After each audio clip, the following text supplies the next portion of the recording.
Bapak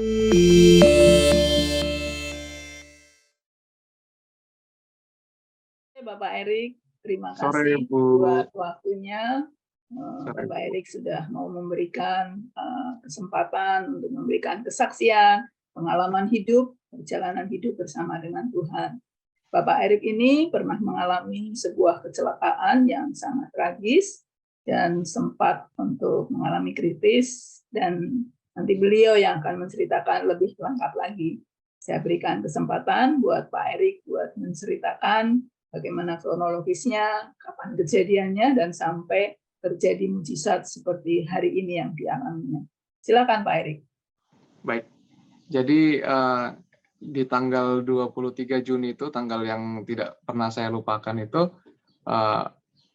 saya mengalami insiden di saat saya mau berangkat kerja. Ini jadi semua cerita yang saya ceritakan kali ini tuh semua karena diceritain sama keluarga aja, karena saya begitu kecelakaan itu saya betul-betul tidak ingat apa yang terjadi pada saat kejadian, bahkan sebelum kejadian saya sudah nggak ingat sama sekali. Jadi di hari itu saya mau berangkat kerja, saya dibilang istri itu saya sempat izin, bahkan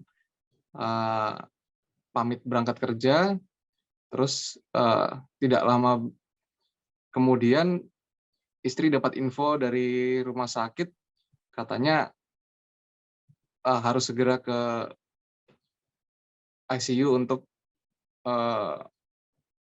melihat saya begitu.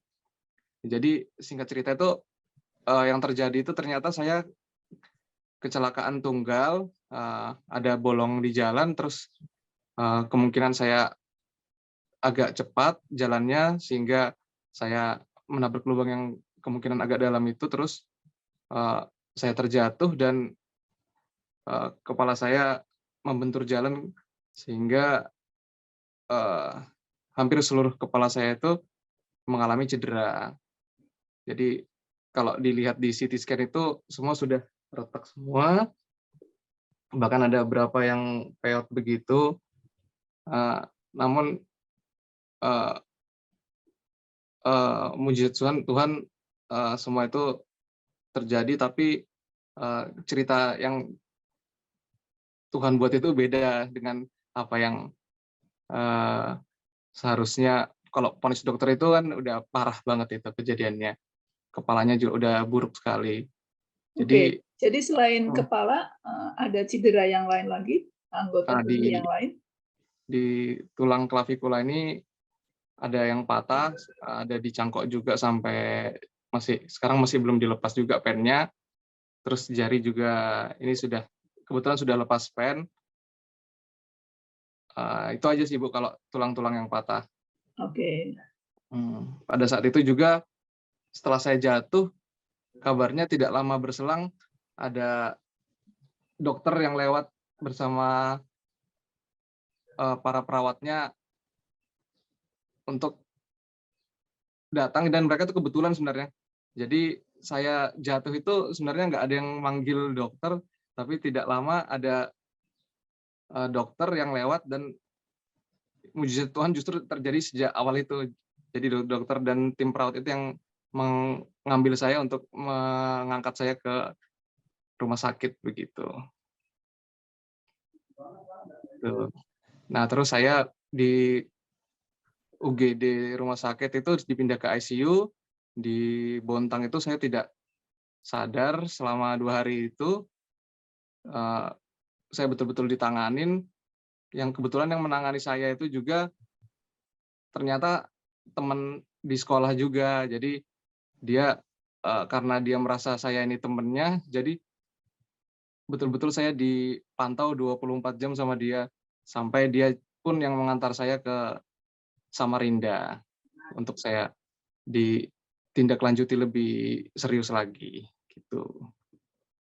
Nah, terus di Samarinda saya ditanganin oleh tim dokter. Kebetulan untuk bapak dan mama itu masih berada di Jakarta, jadi mereka tidak hadir saat saya ada di Bontang, dan 2 hari di Bontang itu mereka masih di Jakarta. Terus mereka yang menunggu saya justru di Samarinda.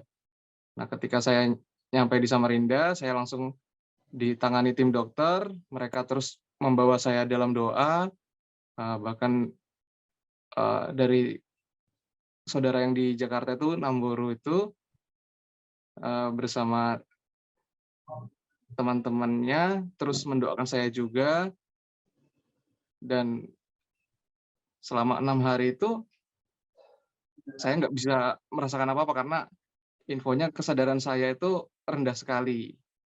Nah, singkat cerita di hari ke-6 itu, di saat mereka mendoakan saya untuk memohon kepada Tuhan agar saya bisa sadar kembali untuk bertemu dengan mereka, tiba-tiba saya terbangun dari tidur saya, seperti itu. Sadar begitu ya? Ya, sadar begitu. Dan keesokan harinya pun kesadaran saya mulai membaik, dan dokter bisa melanjutkan operasi lanjutannya seperti tulang-tulang saya yang patah begitu. Terus katanya pernah menyampaikan untuk kemungkinannya berapa persen untuk menurut dokter dan secara medis untuk kondisi Erik. Kalau pada saat di Bontang itu, yang saya tahu itu dari ceritanya kakak saya, katanya kalau sampai jam 11 tidak bisa ada reaksi, kemungkinan itu bisa meninggal dunia begitu. Begitu pula juga dokter yang di Samarinda itu menerima saya itu kondisinya sudah jelek juga. Jadi sampai dokternya pun cerita biasanya pasien-pasien yang datang seperti ini kondisinya meninggal dunia. Jadi dokternya pun cerita kejadiannya Mas Erik ini mukjizat, dibilang seperti itu. Bisa selamat itu mukjizat, dibilang beliau begitu. Terus setelah itu? Setelah saya sadar, awalnya juga saya nggak nyambung itu waktu diajak ngomong itu awal-awal ceritanya orang-orang diajak ngobrol itu nggak nyambung. Jadi banyak momen-momen sebenarnya yang saya kehilangan juga. Jadi siapa aja yang datang ke rumah sakit, yang menjenguk, saya betul-betul nggak ingat sama sekali. Iya. Jadi setelah saya sadar pun, yang saya tanya pertama karena lihat ibu di situ, nanya mama itu, "Mak, kemarin kritis kah aku ini?" gitu. Kata mama, ya mereka pun cerita yang soal saya bangkit dari tidur saya itu pas mereka lagi berdoa, ceritanya begitu. Iya. Ya terus pemulihannya puji Tuhan berjalan lancar. Yang saya rasakan sekarang juga untuk kepala saya sudah tidak ada migrain, vertigonya sudah berangsur-angsur menghilang. Cuman masih ada di fisik aja sih, paling belum prima kayak dulu lagi. Tapi kalau untuk kondisi sekarang udah bisa bekerja kembali ya? Sekarang udah bisa bekerja kembali, udah 3 minggu bekerja, kondisi masih baik-baik saja. Oke. Lalu bagaimana pengalaman dengan kejadian ini untuk hubungan Erik dengan Tuhan? Ya, kalau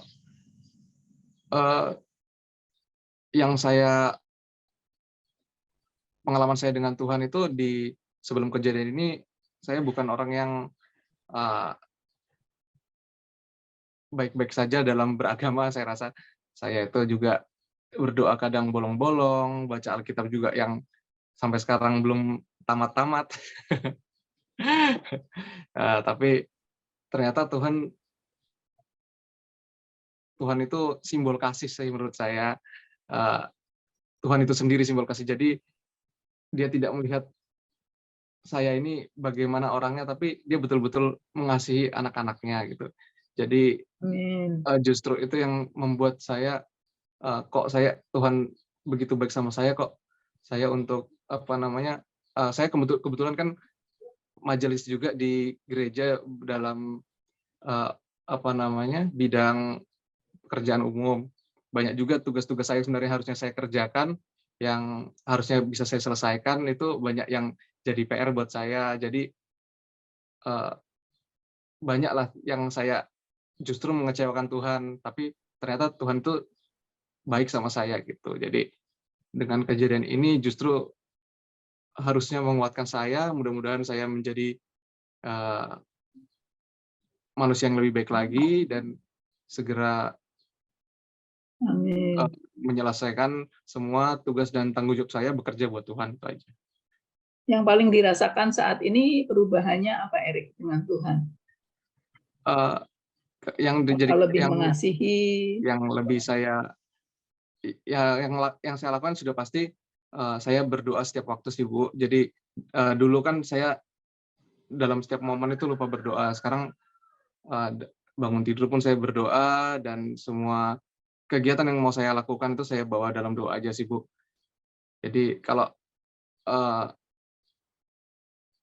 dalam momen misalnya mau pergi kerja, mau melakukan aktivitas, mengantar anak misalnya, saya selalu bawa dengan doa. Jadi lebih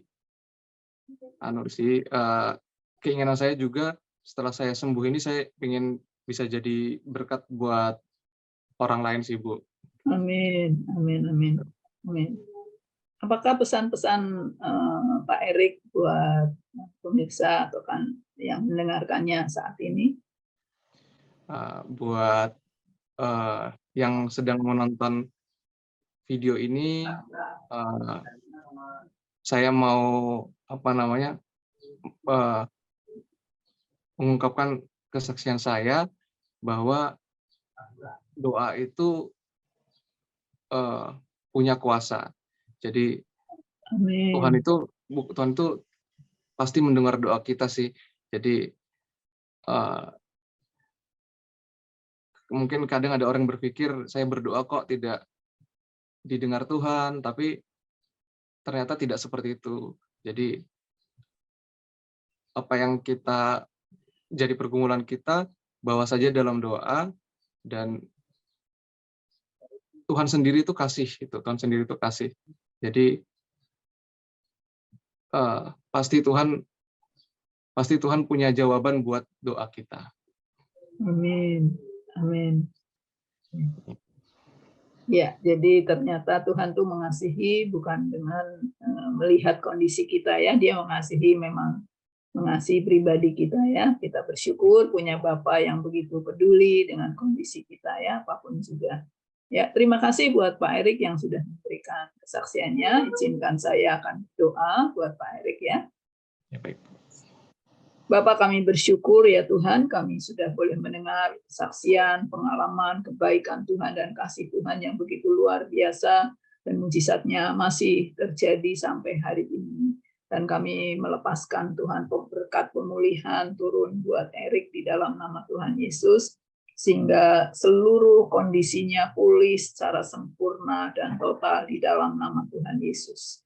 Kami juga memberkati buat kerinduannya, agar hidupnya boleh menjadi berkat buat orang lain, baik melalui kesaksiannya, melalui pelayanannya, melalui kehidupannya, biar sungguh-sungguh menjadi saksi Kristus yang terbuka bagi banyak orang untuk boleh mengenal Engkau secara pribadi. Bahkan boleh melalui kehidupannya, sungguh-sungguh boleh terus membangun relasi yang intim dengan Engkau, semakin dekat dengan Tuhan di dalam nama Tuhan Yesus. Terima kasih juga memberkati buat istri dan anaknya dalam perlindungan Tuhan senantiasa. Di dalam nama Tuhan Yesus kami berdoa dan mengucap syukur. Amin. Amin.